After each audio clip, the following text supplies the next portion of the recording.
Hello and welcome to Lockdown Learning with Tragic O'Hara. Take the name off. Today we're going to try some graphic design using free software again. We're going to use a program called Inkscape. You'll notice I'm wearing my big jacket because it's ridiculously cold in here today in the garage. I'm going to be honest, I use Illustrator. I use Adobe Illustrator for all my design work and stuff. So I'm learning this at the same time as you, so every so often I might make a mistake and go back, but I'll edit as much of me talking nonsense out as humanly possible. Inkscape allows you to create vector graphics. Now vector graphics are a bit different from normal kind of graphics, normal JPEGs and stuff. If you've ever downloaded a picture and tried to print it out bigger or blow it up bigger and you see it gets all pixelated and it loses quality, well, vector graphics will allow you to design something and blow it up as big as you want without losing any quality. Because it's based on maths, I think. I don't really know the science behind it, but I know that's what it allows you to do. So all my graphic design, all my logos, all my visuals for video, all that sort of stuff is all done using vector graphics. So what you need to do is you need to pause this, go and download Inkscape. There'll be a link in the description. We are going to make a neon light graphic. If you go to my website, if you follow the link in the description, you can download all the assets. It's just 2 pictures. It's nothing massive, but it means we're all working on the same thing if you're working along with me. When you open up Inkscape, it will look like this. So let's zoom in on our canvas. So to zoom, let's just go up here to our magnifying glass. Click that and just click the screen until it's right there in front of you. So, Inkscape. If we have a wee look right now, here on your left hand side are all your tools.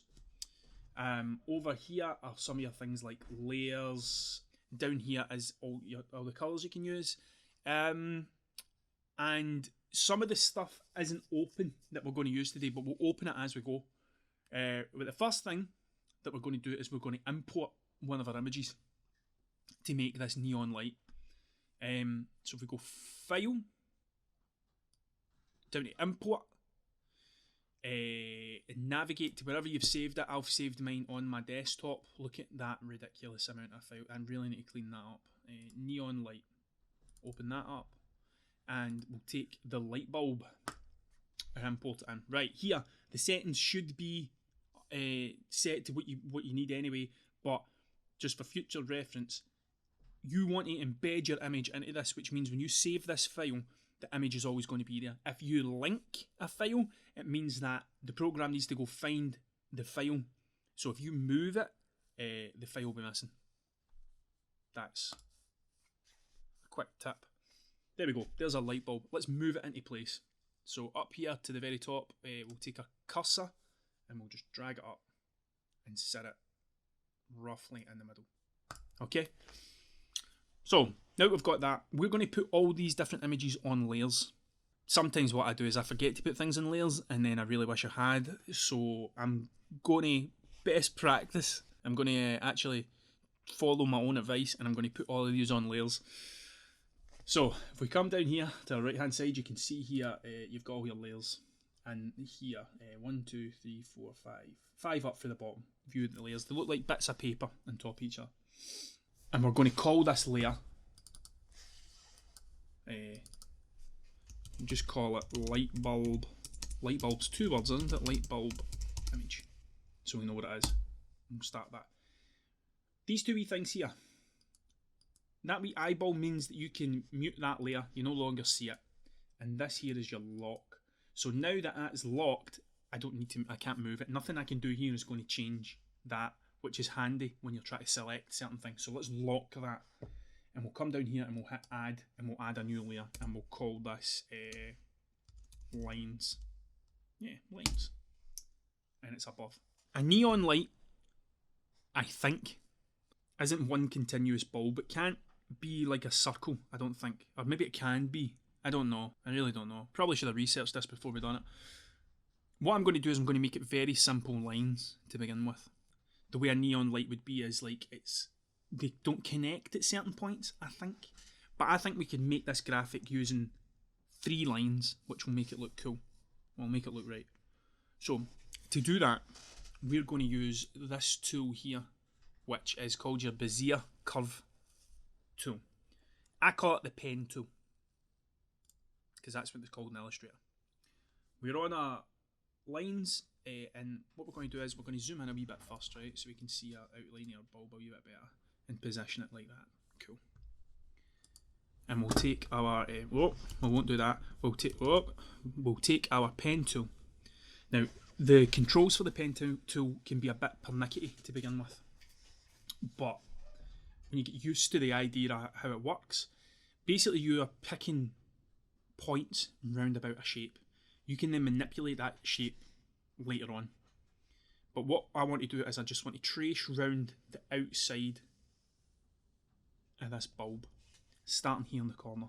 So I'm going to click once and then move. You can see that line starting to move. When I click here though, I'm going to hold down the button. That moved at the very last moment, but that's cool. And we're going to start to try and imitate the curve. We'll fix that once we've done this. And then you let go. So click and pull so that it starts to move the line, and let go. Click, pull, just like that. And we'll trace round this entire shape.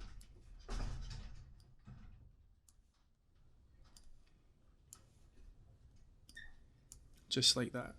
It doesn't matter if it's perfect, because when we finish, we're going to make sure that that tool's off. The easiest way to do that is just go up and click your cursor tool again, and that will make your shape, that will make your outline. Those points that you clicked are called nodes, I think. And if we come up here to the tool underneath your cursor tool, you can see those nodes, those points where you clicked are now on that curve. If I click on one of these, I can move it. Not only can I move it, I can move these little extenders to change the shape of the curve. So all I'm going to do right now is I'm going to go round it, and I'm just going to try and smooth it in a wee bit and make it as close to that shape as possible. The more points you've got, the easier this will be. And it doesn't matter if it's 100% perfect. Right? Just as close as you can get it. Like that. Okay?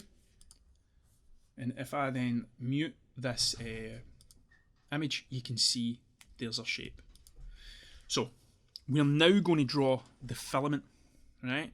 Right, this time we're not going to use the curvature. We're going to make everything straight lines, okay?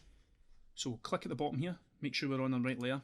Click up, just click once, and then we'll do a zigzag. So we'll go down, up, down,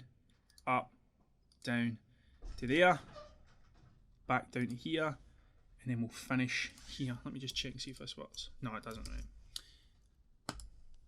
And click off. Like that. There we go. Now we're going to draw the coil at the bottom. Is it the coil? The screw? The screw bit? The bottom of the light bulb. So let's zoom in first. Oh, let's not do that. This is the bit I was talking about. I'm going to end up using all the shortcuts for Illustrator, and it's not the same. So we'll go to our magnifying glass and we'll zoom in to our coil, and we'll take our Bezier or pen tool again. I'm going to start here and draw this spiral. So probably the best way to do this is a straight line, bit of a curve to there, and we'll come down to here. And then what we'll do is we'll add another curve like that. So basically this is the shape that we're going to follow, like that. So add a curve. The thing with graphics like this is the simpler you can make it, the better. It doesn't need to be really, really complicated. If you think of logos, how simple they are, that's kind of where you want to come. Can you hear my garage door? That's how cold it is in here. Listen to that. And I'm just going to draw this whole curve and try and talk to you at the same time, because I get distracted. I get too into it. That's what it is. Now don't worry about it if it's not 100% because we'll go back and we'll use our the node cursor or whatever it's called to change the way that this looks. There's my kids back. So we'll just finish this off like that. Okay, up here. There we go. Now, what we'll do is we'll switch off the reference layer so we can have a proper look, and we'll zoom out a bit.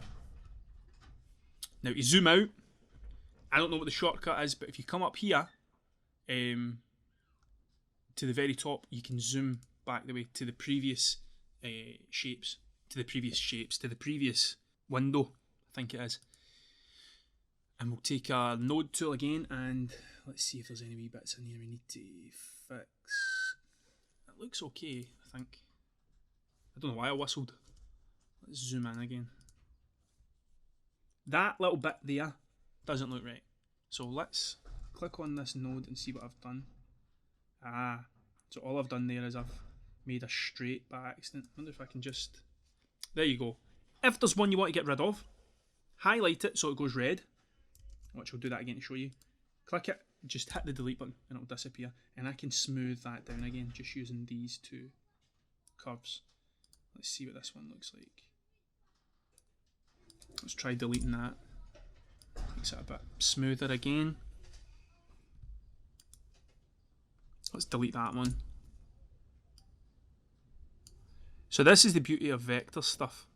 You can go through and manipulate everything you've done if it's not to your liking. But as I say, it doesn't need to be 100% accurate.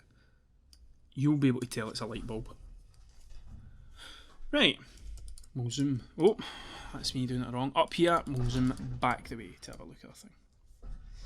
Okay, there is the basic shapes of a light bulb.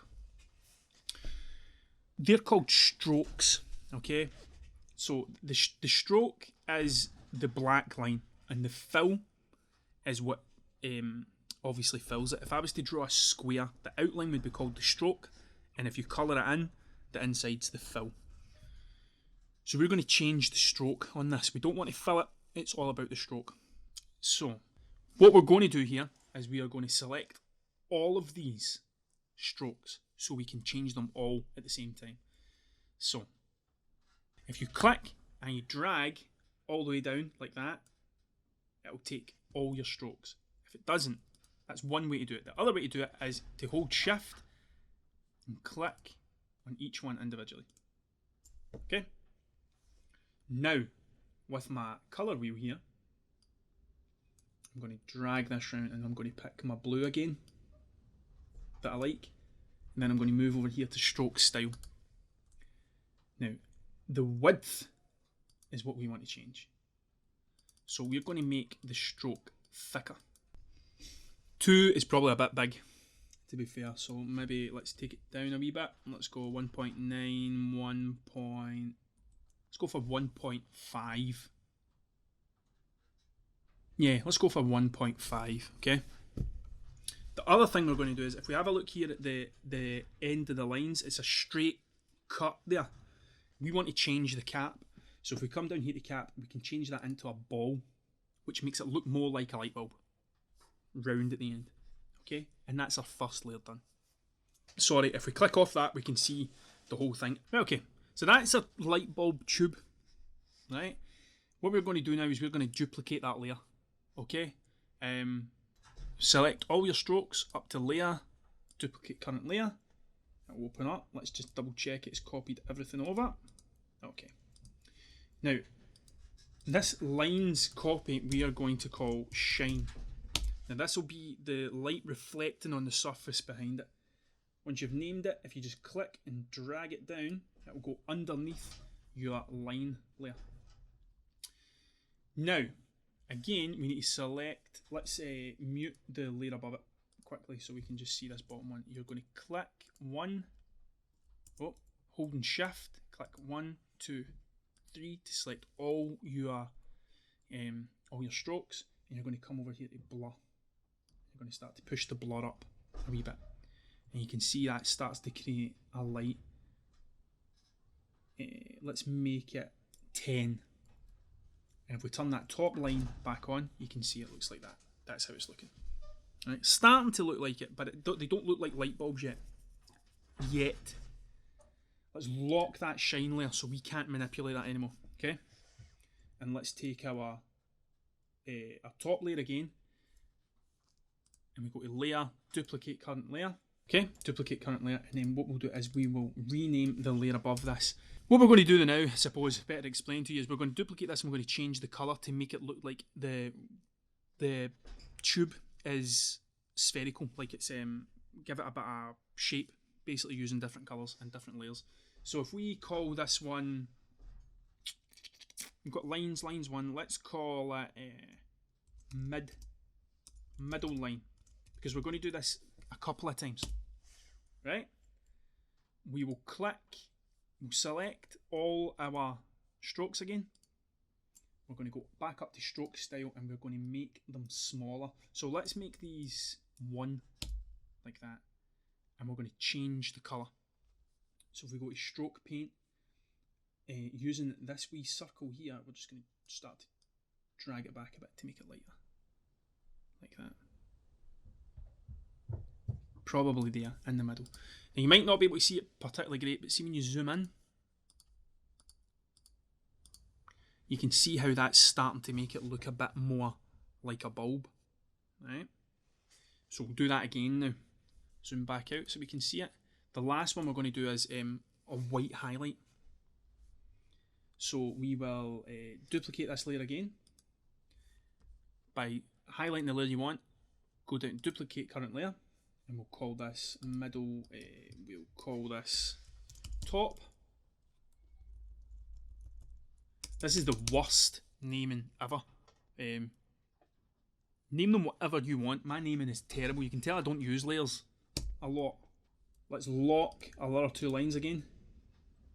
Our other 2, see what I mean? The other 2 layers. And take this top line and using a cursor tool, select every stroke. Back over to stroke. We'll make it a little bit lighter.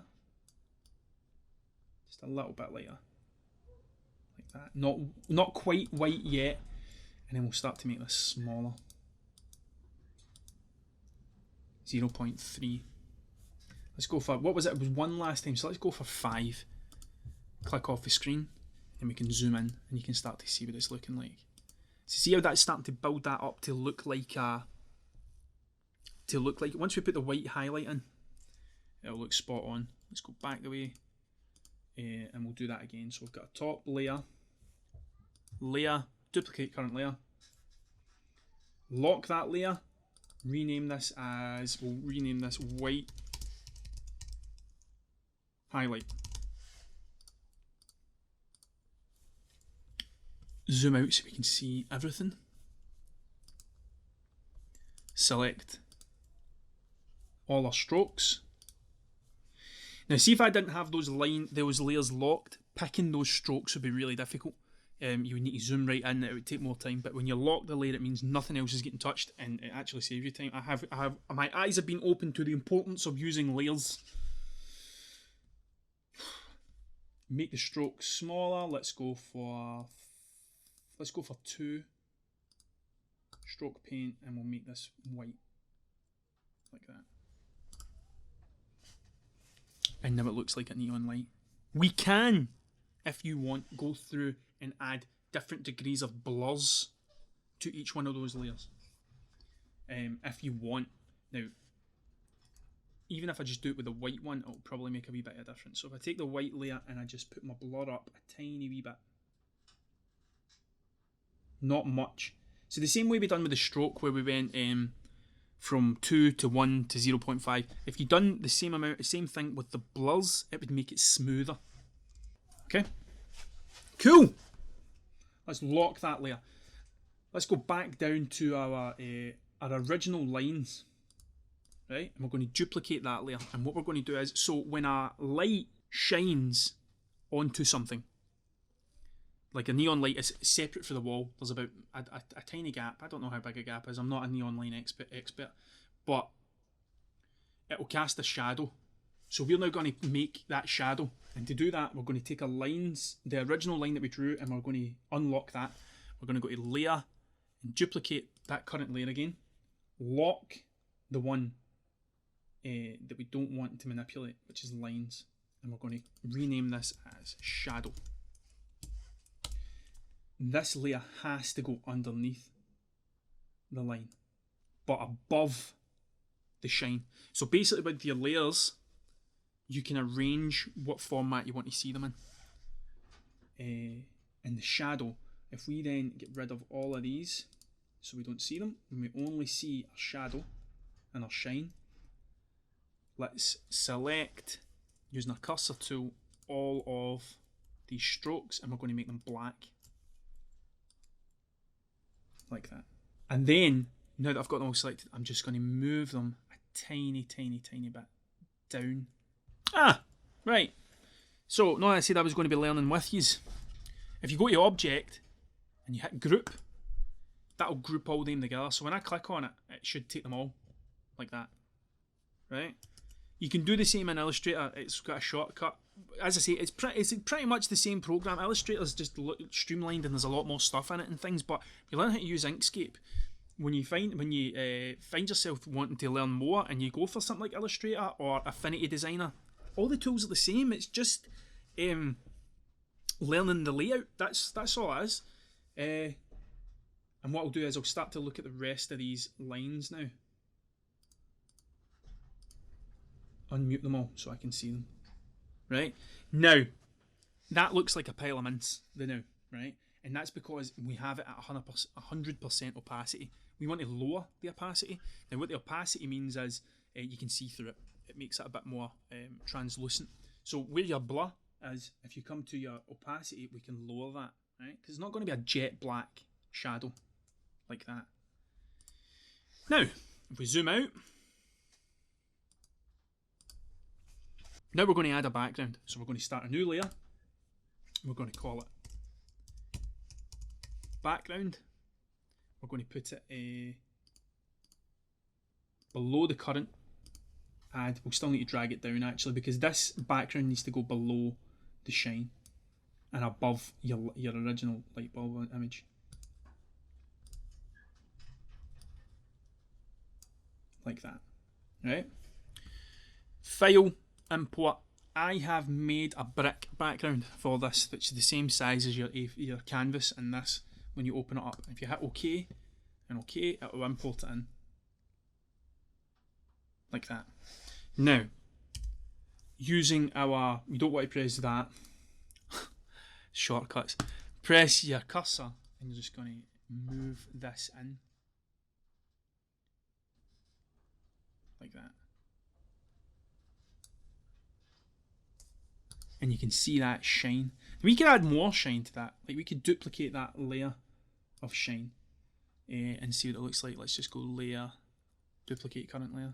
There we go. And it starts to make it look more realistic. Not realistic, it makes it look a bit more bright.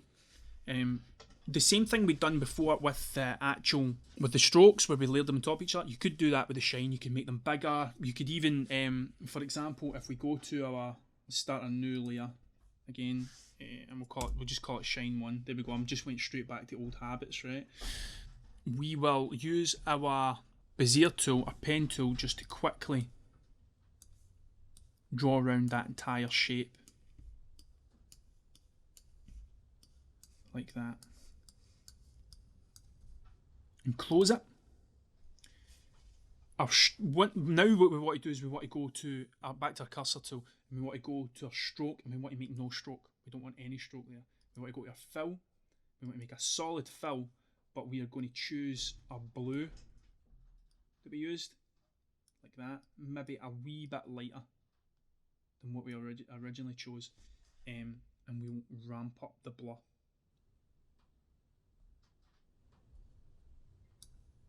Like that. And maybe lower the opacity a little bit. Like so. And then if we come back here, we can switch that off and you can see the difference that makes. But that's how to make a neon light vector. Really simple. You can do any shape you want and just kind of mess about with it. Hearts. You could use it for lettering. There's loads of different stuff you can do with this. It's just, again, you're kind of tied to what you can create, what you can imagine. Not the hardest thing in the world to make.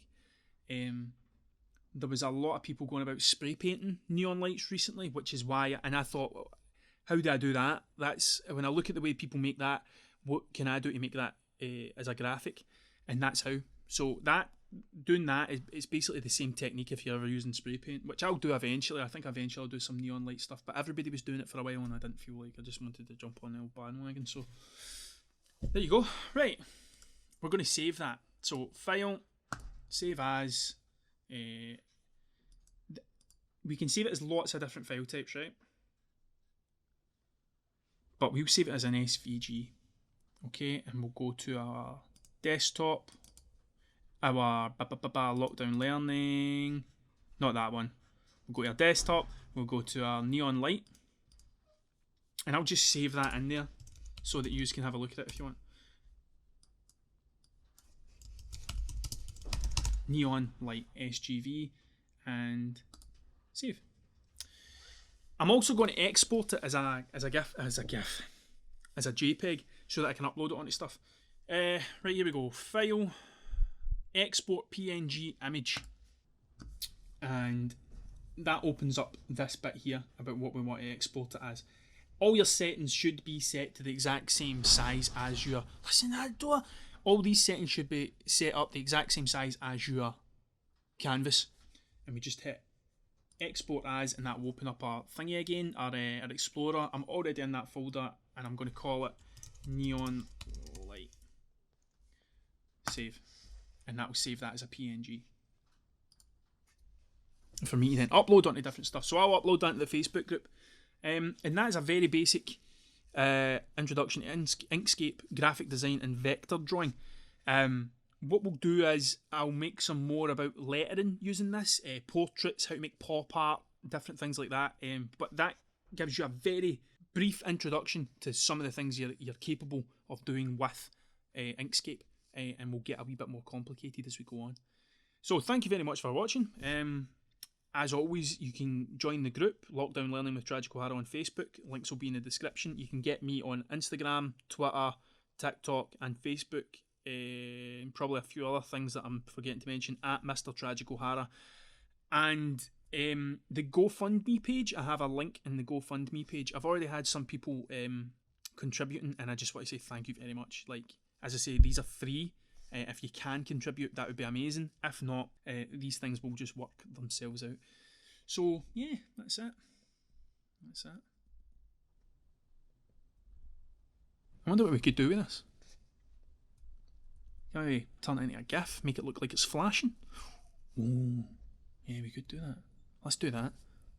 Or leave me some suggestions in the group of what you want to do next. And thank you very much for watching, and I'll catch you next time. When it's warmer. Hopefully.